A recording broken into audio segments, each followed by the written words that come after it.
Onda Cero Madrid Norte. François Congosto.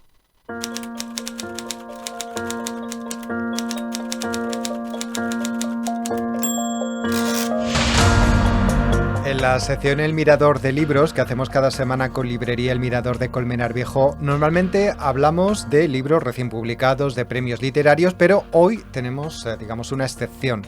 Tenemos una invitada que acaba de estrenar su última novela y que estamos seguros va a dar mucho que hablar. Ahora mismo está en plenas semanas de promoción. Julio Elvira, gerente de Librería El Mirador, cuéntanos a quién nos has traído hoy. Buenas tardes, Fran. Pues para nosotros un placer. La semana pasada hablábamos de las novedades que iban a salir este mes de enero.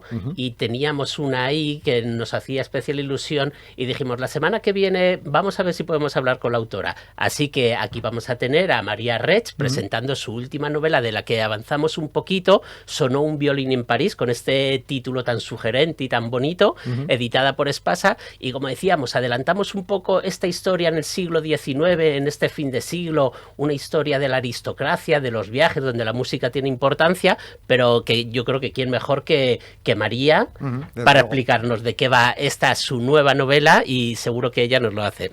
Bueno, pues vamos a dar la paso. María Reig, ¿qué tal? Muy buenas. Hola Julio, hola François, ¿qué tal?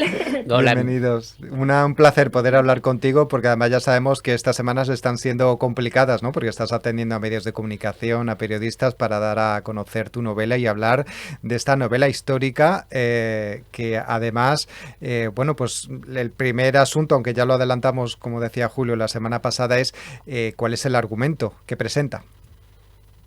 Pues Sonó un violín en París narra, bueno, a través de las páginas, un viaje que arranca en París, ¿no? Como reza el título. Es un viaje por la Europa de la Belle Époque, a través del cual vamos a visitar, ¿no? Lugares emblemáticos de Europa, como Praga, como Viena, como Florencia, acompañados de un grupo de intelectuales, ¿no? Un grupo que está cargado de secretos y que, bueno, la idea es que el lector se sienta uno más dentro de este grupo y los vaya descubriendo a lo largo de la novela. Bueno, además un grupo de personajes muy variopinto, ¿no?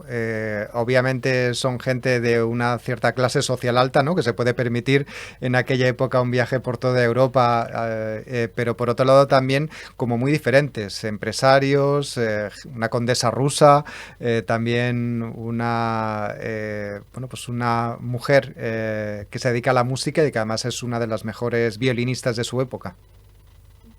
La verdad que sí, yo quería en este grupo, ¿no?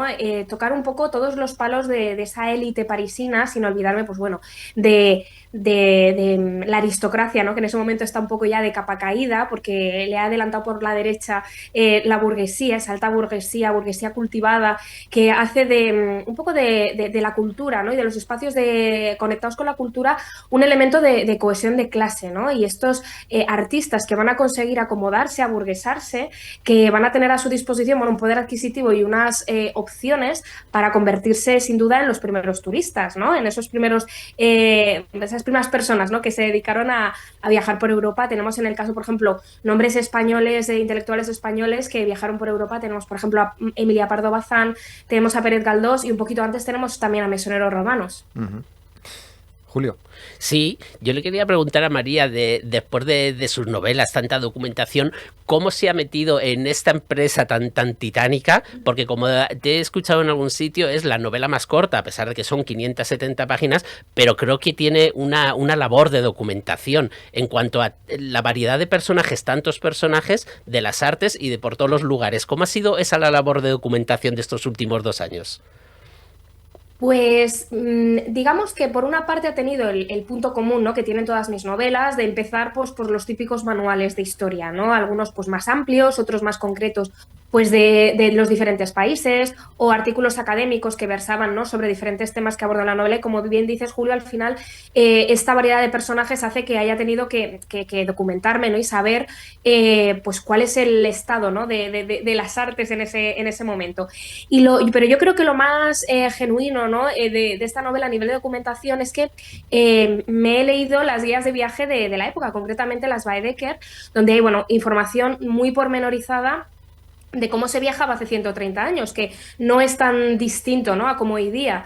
También, bueno, he contado con la ayuda del Museo del Ferrocarril para acabar, ¿no?, de perfilar el cómo se viajaba en tren, y he tenido la suerte de contar, aparte de documentarme a través de, pues, de manuales igual de música, de historia de la música, con un pianista, Diego Ena, y una violinista, Alicia Tortuero, que me han ayudado a, bueno, a perfilar todas las escenas de música, ¿no? Porque tenemos a una violinista dentro del grupo y yo quería que en las escenas en las que ella aparece tocando o en las que hay una alusión directa a la música, que fuera lo más riguroso posible y que hiciera justicia, ¿no?, lo que es la música desde el punto de vista del intérprete. Uh-huh.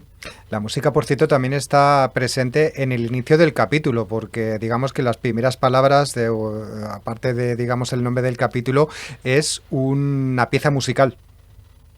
Exactamente, se me ocurrió como encabezamiento, ¿no?, de cada uno de los capítulos, en proponer una pieza musical que cumple dos requisitos. Por un lado, que no esté compuesta posteriormente al año de la novela, que es 1893, y por otro lado, que tenga una cierta conexión el compositor con el espacio que se está recorriendo, ¿no?, de tal forma que cuando estamos en tierra francesa tenemos a compositores franceses, cruzamos a tierra italiana y tenemos a compositores italianos, y así el viaje no solamente es físico, no solamente es emocional, sino que también es sonoro, ¿no?, con esa idea de crear una experiencia multisensorial. Y además, bueno, todas estas piezas están recogidas en una playlist oficial en Spotify con el título de la novela, y ahí los lectores pueden escucharlo tanto antes de leer la novela, durante o después. Uh-huh. Con lo cual también es como una extensión, Julio, ¿no? Así es. Yo te quería preguntar también, María, hablando de toda esta documentación, de todos estos personajes, cuando creas los personajes, es verdad que aparecen personajes reales. Por ejemplo, Benito Pérez Galdós está en París, toda esa época aparecen personajes reales que existieron, y luego los personajes ficticios que tú creas. ¿Te basas en vidas de personajes reales de la época que hayas podido leer para meter datos en por ejemplo, de este Guillermo Bogarín? Pues me imagino que tendrás reflejo de algún personaje de alguna biografía que habrás leído. Hay personajes que beben más a lo mejor de biografías directamente, otros me permito más dentro de documentarme, ¿no?, sobre perfiles sociales de la época y sobre casos, ¿no?, y pues digamos recorridos o ejemplos de otros intelectuales. Por ejemplo, el personaje que bebe más de biografías de personas que sí existieron en la época es Clara Balaguer, que es la violinista. He intentado que su recorrido se nutra mucho de las vidas de violinistas coetáneas, ¿no?, de finales del siglo XIX, para mostrar cuál era exactamente la situación de las mujeres violinistas a finales de siglo. Entonces esto depende del personaje, ¿no? Hay personajes que sí que hay más conexión con biografías de gente que existió, y otros en los que, bueno, pues estando muy enclavados, ¿no?, y muy ubicados en su contexto, quizá no remiten tanto a personas que digamos históricas, ¿no?, que sí existieron. Uh-huh. Hay una cuestión que también creo que está muy bien esta novela histórica, es también que tiene un punto de suspense, ¿no? Porque este viaje que hacen estos viajeros por toda Europa, también en cierto modo intuimos que nos va a deparar sorpresas sobre algunos personajes, pero también va a ser un punto de inflexión para algunos, ¿no? Por ejemplo, hablabas de la violinista, ¿no? Por lo que yo he leído hasta ahora, esta violinista está en una situación cultural muy buena, es una de las grandes violinistas de la época, pero por otro lado también está afectada por la relación con sus mecenas, que es terrible. Sí, de alguna manera, bueno, tenemos por un lado la trama de intriga, ¿no?, en la que este grupo de viajeros se va a dar cuenta, bueno, sobre todo el organizador, Guillermo Bogarín, que es este escritor franco-español, se va a dar cuenta que el periódico de mayor tirada de Europa, Le Petit Journal, que en ese momento tiraba 1 millón de ejemplares diarios, lo cual es una barbaridad si nos retrotraemos, ¿no?, a hace 130 años, empieza a publicar datos sobre este grupo, ¿no?, porque además son gente, bueno, destacada en París y que la gente más o menos lo ubica dentro del panorama intelectual, cultural, a muchos de ellos, y claro, genera mucho interés lo que pueda pasar en este viaje. Entonces, por un lado está esta trama, ¿no?, de los secretos que guardan y las intenciones que han llevado a cada uno a sumarse al viaje, y evidentemente dentro de esas intenciones, dentro de esa situación de cada personaje, tenemos el caso concreto de Clara, que está en un momento un poco de encrucijada existencial, ¿no?, porque en un ánimo de también reflejar digamos, las trabas, ¿no? Que se podía encontrar una intérprete, una violinista a finales del 19, encontramos pues que las dificultades para acceder, por ejemplo, a que se le acredite, ¿no? La composición, el poder vivir de la venta de sus partituras, que era una de las formas de, bueno, pues de ingresar de muchos músicos. A las mujeres tampoco se les permitía participar, o sea, formar parte de orquestas. La crítica musical era bastante condescendiente con ellas, entonces aun pudiéndose dedicar a esto, y tenemos que en el cambio de siglo tenemos a 15 célebres violinistas en Europa y a más de 100 girando como solistas, que era un poco el culmen, ¿no? de la carrera de una intérprete, en ese momento tenemos que las violinistas todavía tienen muchas trabas, ¿no? para realizarse como quieren en su profesión, y esto es algo que conocemos a través de Clara. Julio. Pues le quería preguntar también a María, ¿en qué momento, después del éxito de Papel y Tinta, luego Una promesa de juventud, que fue en 2020 en plena pandemia, y ya con Los mil nombres de la libertad, estas novelas, la primera y la tercera sobre todo, que se ambientan en España, ¿en qué momento ves tú o visualizas esta novela y dices, voy a recorrerme Europa en tren con esta banda de aristócratas? ¿En qué momento visualizas eso? ¿O yo lo tenías por tu cabeza rondando siempre? Tú que eres una mujer que te gusta viajar, que te gusta la cultura.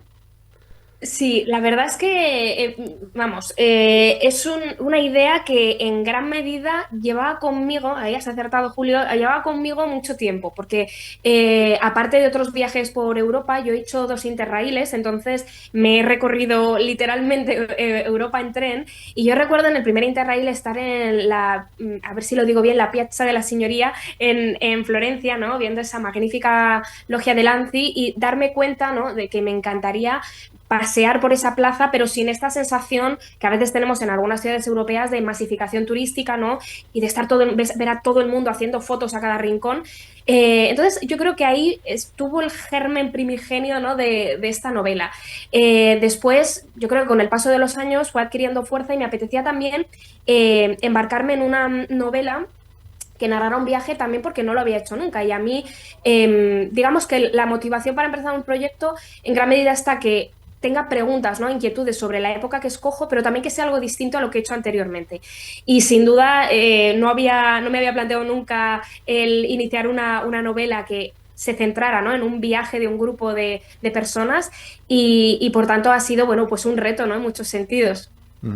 La verdad es que Julio y María, estos viajeros dan mucha envidia, ¿no? Porque además de ese pedazo de viaje que se hacen, ¿no? Durante unas cuantas semanas, también esa sensación de que están viendo sitios de una manera mucho más natural, ¿no? Y sin esa masificación que se sufre ahora. Pues no sé si tienes alguna pregunta más. Pues yo creo que ya María nos ha explicado muy bien de qué es la novela y a animar a todo el mundo a que la lea. Como decíamos, salió el 8 de enero, está en todas las librerías de España, sabemos que está siendo un éxito, así que como decimos, animar a todo el mundo que se deje llevar por este ferrocarril, por este Sonó un violín en París, que seguro que va a ser una historia que va a encantar a todo el mundo y que te esperamos en la librería cuando quieras, María. Eso, estamos en conversaciones, Julio, ya sabes, así que vamos a buscar fecha para próximamente ir para la librería. Porque ya sabes que eres muy reclamada por nuestros clientes y amigos de la librería, así que todos me preguntan, ¿cuándo va a venir María? Digo, no os preocupéis que estará María con nosotros. Que estará, estamos buscando fecha. Por supuesto, ahí estaré. Pues María Rec, escritora de Sonó un violín en París, editado por Espasa, muchas gracias por acompañarnos, por habernos hecho un hueco en tu agenda y suerte con esta novela.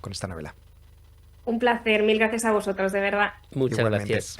Y Julio Elvira, gerente de librería El Mirador, muchas gracias. Cuando vaya María para la librería nos avisas también, ¿vale? Para avisamos poder y lo anunciaremos. Nos ha encantado poder hablar este ratito con ella, pero estamos seguros que en la librería podemos escucharla más tiempo.